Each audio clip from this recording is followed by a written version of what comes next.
Magre-react lang ako doon sa Kabuyao, Sala, Criterium Race.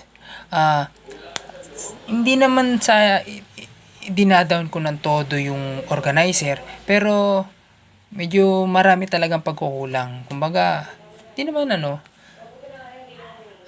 hindi siya goods, hindi siya ganun kabad, pero talagang may pagkukulang. Pero congratulations pa rin sa inyo, naging successful. Tapos, sana sa mga susunod na taon or sa susunod na pa-race nyo, magkaroon ng mas maayos na lalong-lalo na sa mga sasakyan sa pag-aano. Tapos makipag-coordinate sa mas yung officer talaga o yung men in uniform na talagang irerespeto ng mga sasakyan, mga driver. So yun lang, congrats. Salamat.